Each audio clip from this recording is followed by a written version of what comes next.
Hey everybody, it's Sabrina. Just popping in here to remind you that every weekend, on Saturday, we're going to be sending you episodes of a new show our colleagues are making. The show is called The Interview. This week on the show, David Marchese talks with scientist Ayana Elizabeth Johnson. Okay, here's the show. From the New York Times, this is The Interview. I'm David Marchese. Back in 2018, a big climate report came out that really shook me.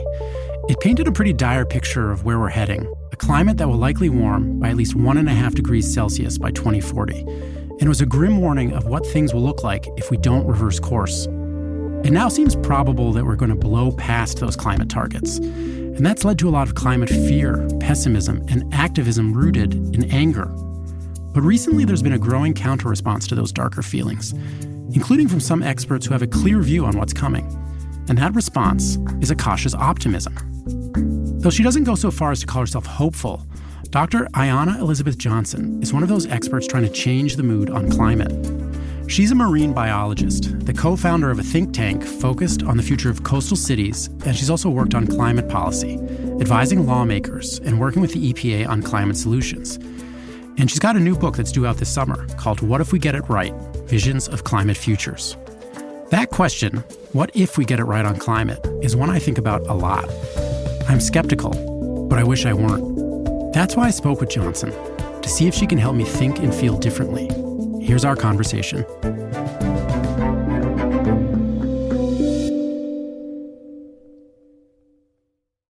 So I feel like over the last decade or so, the framing and discussion about the climate crisis, a lot of it has been rooted in feelings of fear and anger and despair.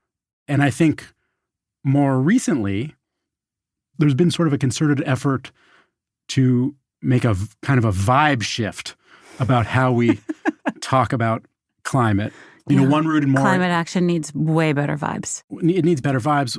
Why do you think there has been a shift towards talking about and thinking about solutions from a place of positive possibility? We've had, at this point, it's been multiple decades of it's happening, it's coming, it's here, it's bad. Oh, it's really bad. Okay, we should do something. And of course, all that is factually accurate. But the question is how do we convey that in a way that brings people in? And projecting endless images of various apocalyptic scenarios is not super motivating, right? We went from okay, climate change, is this really happening? To how serious is this? To, oh God, it's so bad, let's just give up.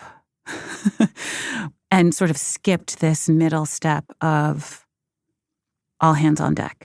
Is it your sense, or do you know if there's data that's been collected that there are people who want to be involved in climate, but are being sort of rendered paralyzed by fear or despair, or that there are disinterested people who, are just waiting to be motivated by kind of a softer approach? Well, first of all, I don't think there's any one way that we should be communicating about climate. Some people are very motivated by the bad news. They're like, oh shit, got to avoid that. Whoa, that's terrifying. What can I do to prevent the worst case scenario? Some people need that jolt, and that's what gets them going. Some people are overwhelmed by that and just don't know where to start.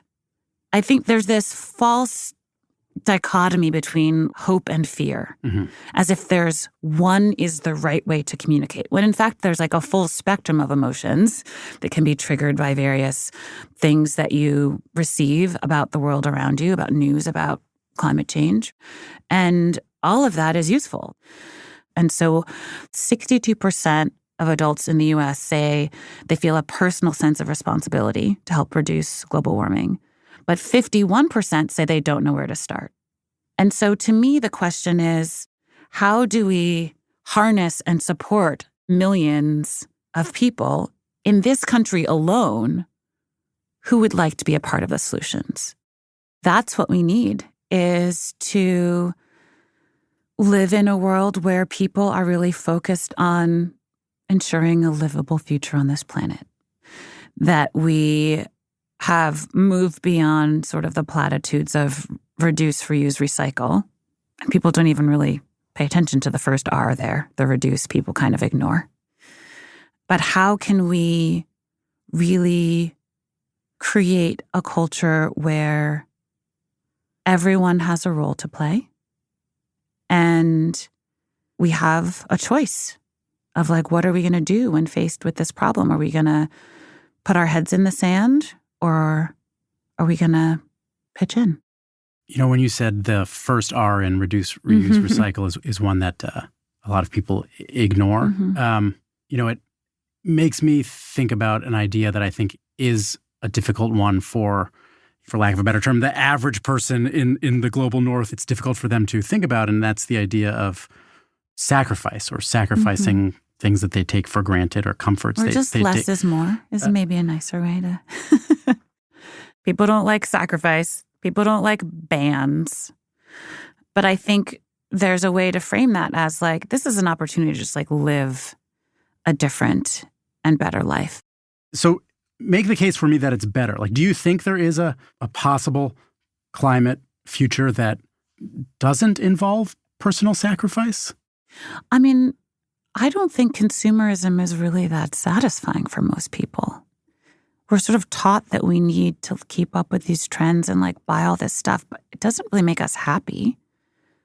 Happiness levels are declining. People have fewer close friends. Like, it's not like the current status quo is awesome and we should be fighting to hold on to it, right? We just like have a bunch of junk instead of being surrounded by beautiful, durable, repairable things that we love. We've just like got a bunch of single-use plastic garbage and just having like piles of garbage everywhere. It's not like super delightful, right? Like having all this fossil fuel-based plastic on every beach and in our drinking water and in our rain and in our beer and in our seafood, which is currently the case. It's not like that's a life I want to hold on to. And so often we think about the changes that are needed. We don't actually look at both sides of the coin. We think about, oh, this is going to be expensive, or, oh, this is going to be inconvenient, without thinking about, like, do you know how inconvenient and expensive climate change is? It is so much worse. If you actually balance the cost of addressing the climate crisis starting now with the cost of not addressing it, I mean, those are wildly different orders of magnitude of inconvenience in dollars. You know, just because you mentioned seafood, do you find that people get anxious ordering seafood when you go out for dinner with them? Are you silently I kind of wish they'd judging get more anxious. No, I'm judging them out loud. Oh, what do you say? Well, I will not let anyone eat octopus in front of me. That is a hard line. I mean, they're so smart. They're so cool. Like, why would you eat them? I sometimes say when people are like, do you want to go have sushi? I'm like, do you really want to have sushi with me? And is it stupid for anybody to be buying a beach home these days? I mean, if you like to set money on fire, it's a great plan. I don't know.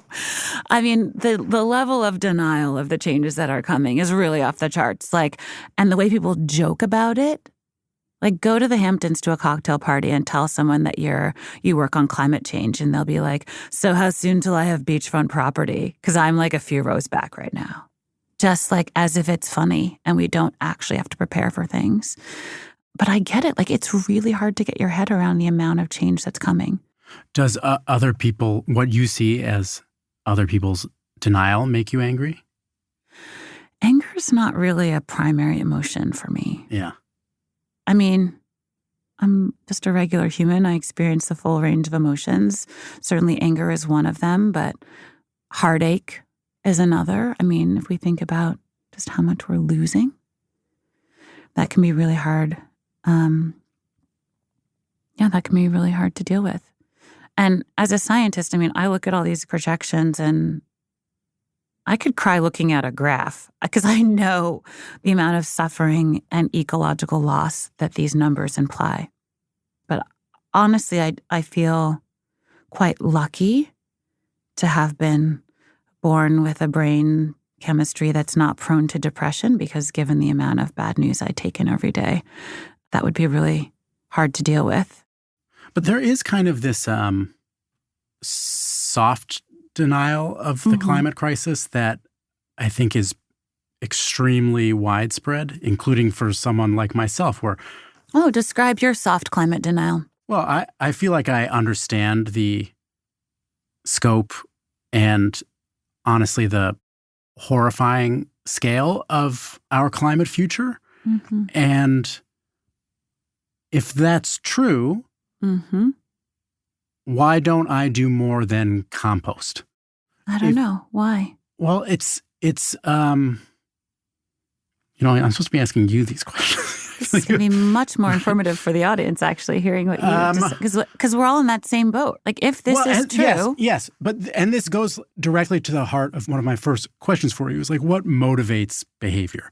And I feel like, for me, what small steps I've taken in response to the climate crisis have been directly the result of feelings of anger and despair. Both my own. Anger can be very motivating. Both my own and, over the last 10 years, there's been more anger and fury about what's happening than ever before. And that is directly coterminous with the biggest changes we've seen in terms of pro-climate policy, in terms of sort of public awareness of the problem, politicians actually acknowledging that this is a problem.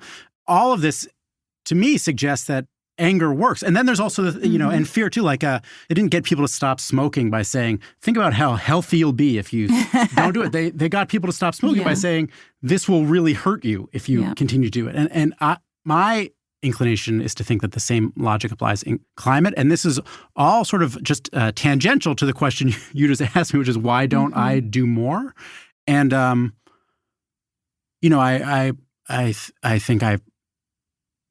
I think I honestly find it too big and too heartbreaking. And also I'm basically comfortable. I'm basically comfortable. I think a lot of us are dealing with this cognitive dissonance, right? Between the lifestyles that we have, especially those of us who have nice lifestyles, and the knowledge that it's probably unsustainable. And I think there are all these structural things that are in the way of us shifting our lifestyles. You cannot take a train instead of a plane if that train doesn't exist. I feel like there's obviously an enormous amount we can do as individuals, but really the system around us is not set up for success. I mean, this is why I focus on policy and not shaming individual people into like tiny actions in their own lives, although we really do need to, they do add up. Like we should all do more and better. But I think this is the need and the opportunity. This is why it's so important to have things like the almost $400 billion in the Inflation Reduction Act that help to seed this transformation. Like, how can people afford to electrify their homes? We have millions of buildings in this country that need to be retrofit. We need to take out all these boilers. We need to change our HVAC systems. We need to put in heat pumps, induction stoves, electric water heaters, solar panels, green roofs, right? Like there are these like big... And the grid has to be transformed to accommodate. The grid has to be transformed. These are not things individuals have control over. It's not that simple list of, vote, donate, spread the word, protest, lower your carbon footprint. Like that's not enough. And the fact that I know you went out of your way to make sure to interview a climate person in the first few episodes of this show, like that's something only you can do, right? Maybe I just have like an unexamined rage problem or anger issue, but it makes me mad to hear that. If you want to be mad, there are actual fossil fuel and big ag and advertising executives and politicians who are enabling all of this. Like there are individual humans, actually a quite small group of them, who are making these decisions that are impacting life on this planet for the 8 million or so species that share it. And like that should make you mad, because who are they to decide the future of life on Earth? And to be so callous and so short-term thinking and so quarterly earnings, profit, shareholder, dividend driven that they are jeopardizing biodiversity and quality of life for all of us. But do you have, like, are there historical models where massive social change was rooted in feelings of joy and positivity and not, indignation, moral outrage, conflict? I don't think there's any movement that's just based on one emotion. The ways we're experiencing the horrors of environmental destruction are motivating people to get in the streets. But it's also like, we love nature. We love clean rivers. We love all of these things, like the susurrus of aspen leaves. Why would you not want to keep that around? And it's just a matter of like, what do you do with those feelings? Can you remind me what susurrus means? There's so many good nature words. It is the sound of leaves in the wind. Tell me other good nature words. Petrichor is the smell of the soil after it first starts to rain. Oh, that is a good one. I mean, then there's like the Latin names of Caribbean fish species like Lactophris tricator. There's so many good ones. What's the non-Latin name of that fish species? That's a smooth trunk fish. That's also a great name. Also a good name. Yeah, they're hilarious. But, I feel like I'm being like a David Downer here, but the just to like respond to the idea of sacrifice. Mm-hmm. I just saw a study that if we follow the most plausible possible path to decarbonization by 2050, if we get there, the amount of carbon emissions that are already in the air will result in something like $38 trillion worth of damages every year. Like, that's baked in. So what are we talking about really when we're talking about possibilities? What is it that you don't want to give up? Do you know what the thing I don't want to give up is? I don't want to give up the range of possibilities for my kids. They're 7 and 9, and these are totally selfish things to bring up. But like, I assume you care about other people on the planet besides your children, but like my wife. You seem nice. I hope things work out for you. Thank you so much. I appreciate that. I just don't know how to think about the future. That's like I'm talking with you today, and really like the fundamental thing is like I'm trying to understand how to think about the future, and I don't feel like I understand it. What you mentioned about wanting to secure a good future for your children, this is the number one thing that drives people to do something about climate change. It really does come down to love as an enormously powerful motivator. I don't have children, but if I did, I would want to be able to look them in the eye and say, I did everything I could to secure your future. And I think most parents feel that way. I feel that way about my godchildren, for sure. I feel that way about children that I barely know at all. And so I feel like whether it's fear or anger or love, anxiety, like all of those can lead to us further rolling up our sleeves. That's the inflection that needs to happen for everybody. I mean, I guess perhaps it's worth saying it's okay not to be hopeful. I feel like there's so much emphasis in our society on being hopeful, as if that's the answer to unlocking everything. I'm not a hopeful person. I'm not an optimist. I see the data. I see what's coming. But I also see the full range of possible futures. I feel like there's so much that we could create. It's not going to be perfect, but yeah, how can we each be a part of getting it as right as possible? I think what getting it right could look like would be a good thing for us to pick back up on when we speak again next week. Yeah, I'd love that. After the break, my second call with Dr. Johnson, I ask her more about specific solutions to the climate crisis and what she thinks might stop us from pursuing them. I think I don't engage as deeply as I should with the political divisions in America and around the world as being a really, really enormous barrier to getting any of this done.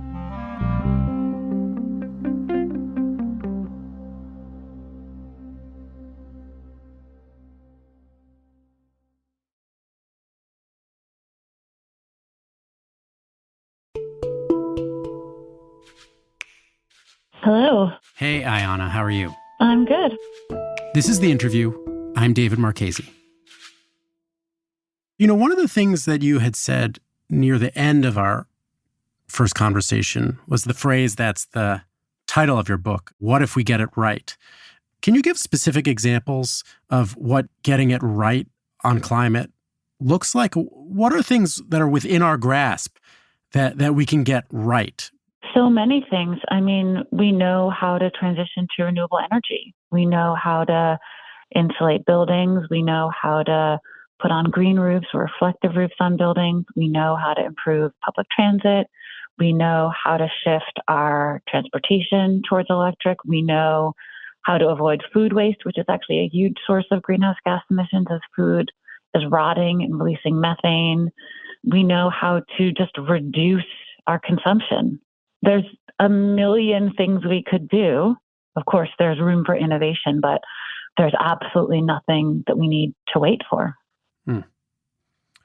So I'm always very impressed when people have what feels like very reasonable, plausible answers to these big questions about life on Earth.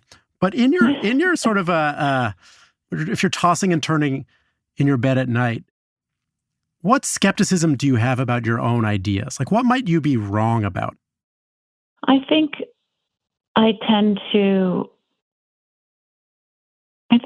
don't engage as deeply as I should with the political divisions in America and around the world as being a really, really enormous barrier to getting any of this done. I'm not in the dark about it, but it's not something that infuses my daily life and work. And every time it hits me, I'm just like, how can we get past this?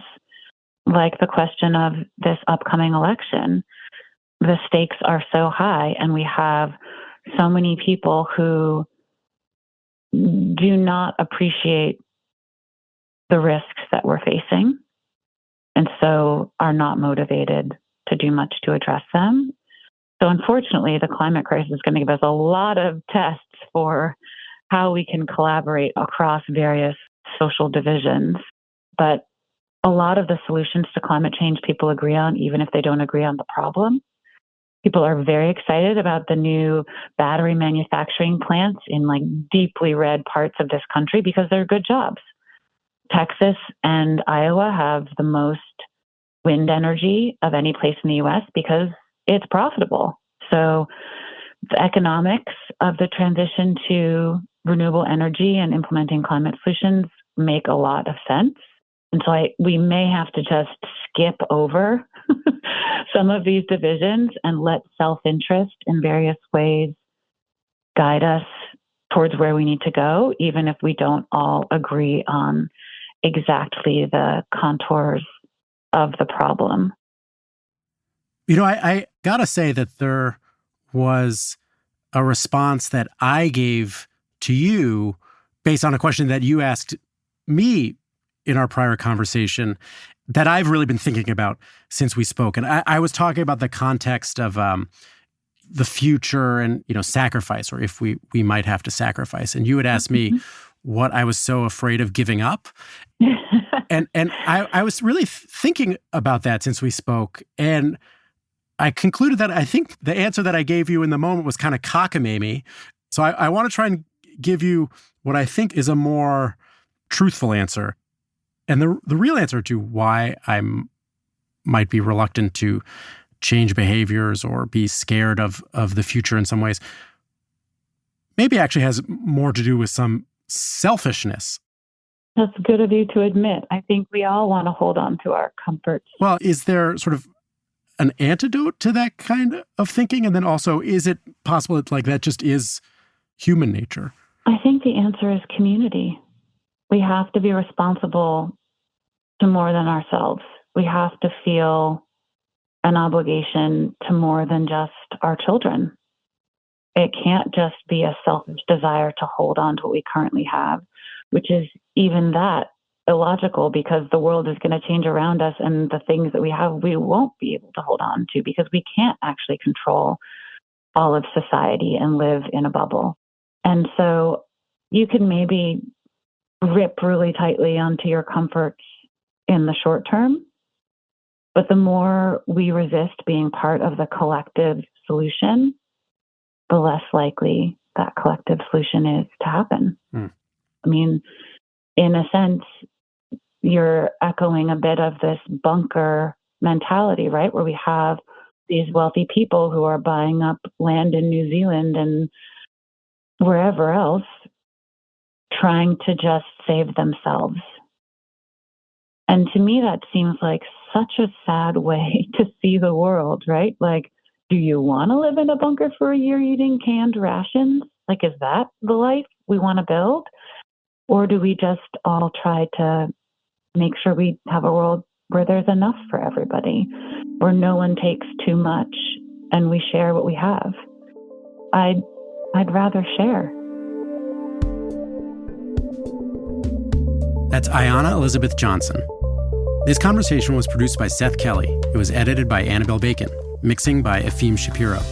Original music by Dan Powell, Elishaba Etup, and Marian Lozano. Photography by Philip Montgomery. The rest of the team is Priya Matthew and Wyatt Orm. Our executive producer is Allison Benedict. Special thanks to Rory Walsh, Renan Borelli, Nick Pittman, Isaac Jones, Maddie Masiello, Jake Silverstein, Paula Schumann, and Sam Dolnick. If you like what you're hearing, follow or subscribe to The Interview wherever you get your podcasts. And to read or listen to any of our conversations, you can always go to nytimes.com/theinterview. Next week on The Interview, my co-host Lulu Garcia-Navarro speaks with Netflix CEO Ted Sarandos. I don't agree with the premise that quantity and quality are somehow in conflict with each other. I think our content and our movie programming has been great, but it's just not all for you. I'm David Marchese, and this is The Interview from The New York Times.